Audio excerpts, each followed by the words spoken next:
नमस्कार। RO ARO 2023 को मद्देनज़र रखते हुए फ्री मेंटरशिप प्रोग्राम जो कि 75 दिवसीय चल रहा है लगातार, उसका आज 33वां दिन है और आज का जो टारगेट है वो काफ़ी महत्वपूर्ण है।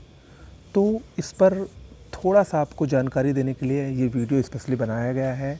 इसके अलावा कुछ एक दो बात आप लोगों से और करना है, उसके बारे में थोड़ा सा डिस्कस कर लेते हैं।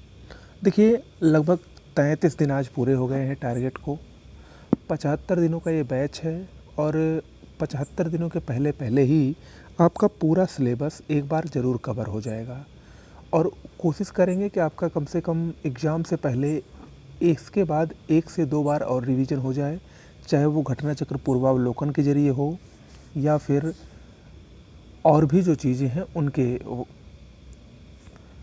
वजह से हो। तो पूरी कोशिश यही रहेगी कि आप लोगों का कम से कम एक बार रिवीजन और हो जाए।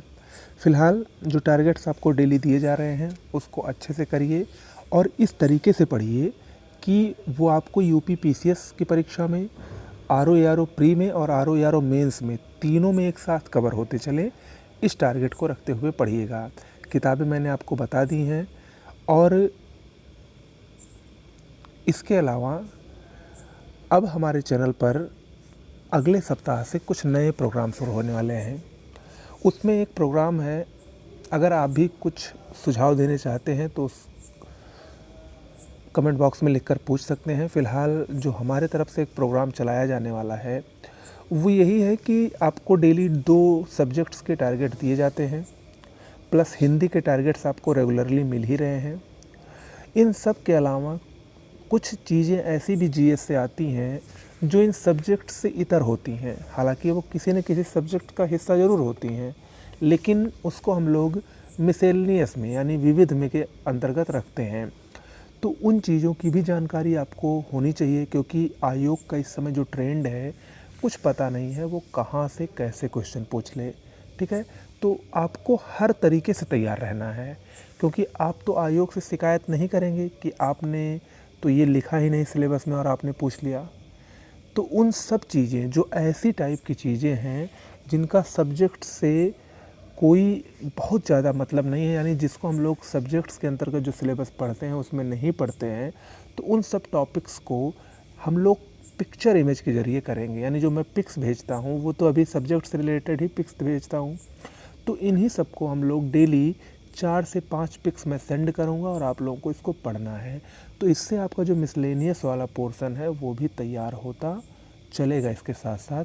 और जो मिसलेनियस है वो किसी भी सब्जेक्ट से हो सकता है, उसमें कोई सब्जेक्ट वाइड उसका वो डिवाइड नहीं होगा कि अभी ये सब्जेक्ट चल रहा है तो आगे ये चलेगा, क्योंकि मिसलेनियस का मतलब ही है कि वो किसी भी सब्जेक्ट से हो सकता है। ठीक है, तो एक हमारा प्रोग्राम ये है, इसको हमको जल्द ही चलाना है। दूसरा प्रोग्राम, जैसे जो मेन सब्जेक्ट है, जैसे आपकी हिस्ट्री में मॉडर्न हिस्ट्री स्टार्ट होने जा रही है और बाकी जो दोनों हिस्ट्री हैं वो ख़त्म हो चुकी हैं। इसके अलावा इंडियन ज्योग्राफी लगभग ख़त्म होने की तरफ अग्रसर है और वर्ल्ड ज्योग्राफी भी इसके बाद शुरू हो जाएगी। पॉलिटी आपकी समाप्ति हो गई है। इसके बाद जो एक मेन सब्जेक्ट बचता है वो है साइंस। साइंस के बाद कुछ छोटे छोटे सब्जेक्ट जैसे यूपी स्पेशल हुआ, जनसंख्या नगरीकरण हुआ, पर्यावरण हुआ। तो इसमें से किसी एक सब्जेक्ट्स को हम पिक्चर इमेज के ज़रिए आपको पूरा करवाएंगे। यानी उसमें आपको सिर्फ पिक्चर इमेज दी जाएगी और उसी को आपको पढ़ना है और आपका जो सिलेबस है उस सब्जेक्ट का वो बहुत अच्छे से ही क्लियर होगा। उसमें ये नहीं है कि हम उसको आपको टारगेट देंगे तभी आप, वो भी एक प्रकार से टारगेट ही रहेगा। तो ऐसा मेरा ये 2 प्रोग्राम आने वाले हैं। तो अगर आपको ये अच्छे लगते हों तो कमेंट बॉक्स में लिखकर बताइए, या आप इससे भी इतर कोई सुझाव देना चाहते हैं तो उसका स्वागत है। कमेंट बॉक्स में लिखकर वो भी आप बता सकते हैं। ओके, फ़िलहाल पढ़ते रहिए, रिवीजन करते रहिए और टेस्ट सीरीज। देखिए, टेस्ट सीरीज़ के बारे में लोग अक्सर पूछते हैं कि टेस्ट सीरीज़ कौन सी लें। टेस्ट सीरीज़, सबसे अच्छी टेस्ट सीरीज़ जो होती है वो प्रीवियस ईयर क्वेश्चंस पेपर होते हैं। ओके, उससे बेहतर टेस्ट सीरीज़ कोई नहीं है। अगर आप चाहते हैं तो प्रीवियस ईयर के जितने भी क्वेश्चन हैं, जरूरी नहीं कि वो जो RO ARO में आए हैं, RO ARO प्री के क्वेश्चन, RO ARO मेंस के क्वेश्चन, यूपी पीसीएस प्री के और जो जब यूपीपीसीएस का जो मेंस होता था उसमें भी जब जीएस सब्जेक्टिव ऑब्जेक्टिव होता था तो उसके भी जो क्वेश्चन हैं इन सभी को आप लोग देख लें। इससे बेहतर टेस्ट सीरीज आपकी कोई नहीं हो सकती है।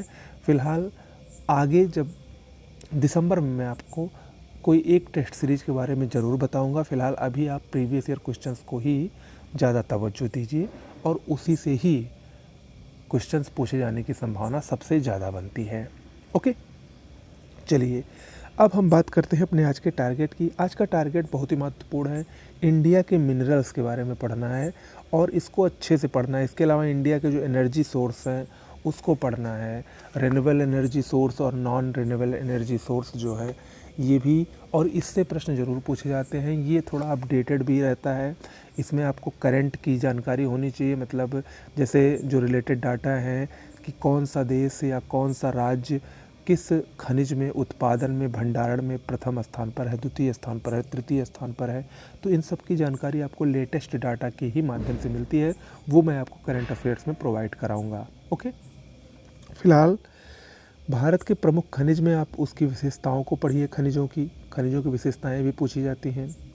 उनकी प्राप्ति क्षेत्र कौन सा है, ये मोस्ट इम्पॉर्टेंट है कि मतलब कौन कौन सी खानें इम्पॉर्टेंट हैं, कौन कौन से जो माइनिंग एरियाज़ हैं किस मिनरल के लिए वो फेमस हैं, उसको आपको पढ़ना है। जैसे एक है जावर की खान। जावर की खान ये कहाँ पर स्थित है? राजस्थान में स्थित है। किसके लिए फेमस है? ये सीसा जस्ता की बहुत बड़ी खान है। तो ऐसे ही बहुत सारी खान हैं। एक कोडरमा है, वो अभ्रक उत्पादन के लिए बहुत ही प्रसिद्ध है। तो इस टाइप के जो आपको पढ़ना है। इसके अलावा उत्पादन में अग्रणी राज्य, ये लेटेस्ट डाटा आपको चाहिए होगा, इसको हम प्रोवाइड करा देंगे करंट अफेयर्स के टाइम में। इसके लिए अभी आप परेशान नहीं होना है। ओके, इसके अलावा कोयला, देखिए इसमें जो वैसे तो सारे मिनरल्स बहुत इंपॉर्टेंट है, लेकिन कोयला, लौह अयस्क, तांबा, एल्यूमिनियम, सोना, चांदी, सीसा जस्ता, cobalt, petroleum, gas, thorium, uranium, ये सब आपको ज़रूर पढ़ना है और घुमा फिरा के इसी से क्वेश्चन ज़्यादा पूछता है। ओके, तो इन सब को आपको अच्छे से पढ़ना है। ओके, इसके बाद नवीकरणीय ऊर्जा स्रोत, ये इस समय बहुत ही ट्रेंडिंग टॉपिक है। आयोग इससे प्रश्न बहुत पूछ रहा है क्योंकि ये सबसे ज़्यादा चर्चा में भी रहता है। देखिए आप अक्सर न्यूज़ में पढ़ते होंगे सौर ऊर्जा के लिए भारत ने इसके साथ समझौता किया, या विंड एनर्जी के लिए इसके साथ समझौता हुआ, यहाँ इतने मेगावाट का जो सोलर पावर प्रोजेक्ट लग रहा है। तो ये सब जो सोलर एनर्जी है, विंड एनर्जी है, टाइडल यानी ज्वारीय एनर्जी है, हाइड्रो पावर है, बायोमास एनर्जी है, ये सब इस समय बहुत ही ज़रूरी टॉपिक बन गए हैं और ये वैसे भी बहुत ही ज़रूरी हो चुके हैं।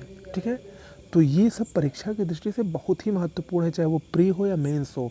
तो इसको आपको अच्छे से पढ़ना है और इसके साथ साथ इसको ज़रूर पढ़ना है और इससे प्रश्न पूछा ही जाएगा, ये लिख के ले लीजिए। ठीक है, तो इन दोनों टॉपिक्स को आप बहुत अच्छे से पढ़ेंगे। इसीलिए मैंने आज कोई दूसरा सब्जेक्ट नहीं लिया और हिंदी में आपको 10 वर्तनी शुद्धि पढ़नी है। ठीक है, शुद्ध अशुद्ध शब्दों को आपको 10 मात्र 10 लिखना है और याद करना है। ओके, तो आज के टॉपिक के लिए ऑल द बेस्ट। नमस्कार।